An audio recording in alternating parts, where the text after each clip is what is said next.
Yar senden bilbilleri yetir eden gülhandan. Ya Rab, habar bilerinmi yar senden? Yedi ıklım maňa görüner zannan.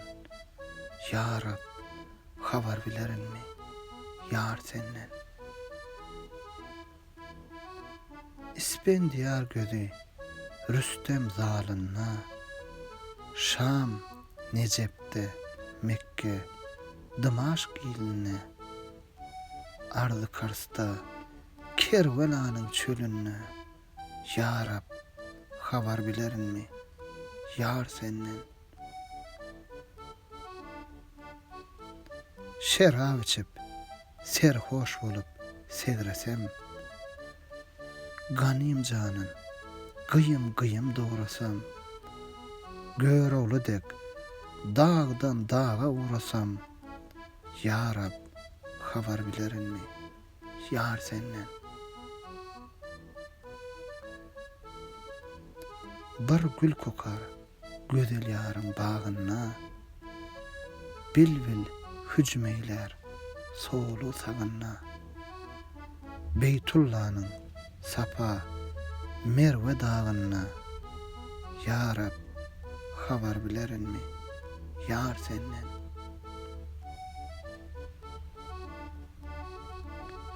Şeyh Senvandy uzun gaýga ulansam, şeblekmin toz toprağa bulansam, Käbe varıp 7 keren dolansam. Ya Rab, habar bilerinmi yar senden? Yusuf gibi zınnan içre ağlasam, Circis gibi can yoluna çağlasam, Yunus gibi haka gulluk bağlasam. Ya Rab, habar bilerinmi yar senden? Doğa kılıp elim göğe gallarsam, gül ferhardek gazel meňdim sorulursam, gopuz alıp beyik nara çallarsam. Ya Rab, habar bilerinmi yar senden? İsa gibi hılvat tutsam semada, İdris gibi gulluk etsem ziyada, Hadar Ilyas gibi girsem zulmata. Ya Rab, habar bilerinmi yar senden?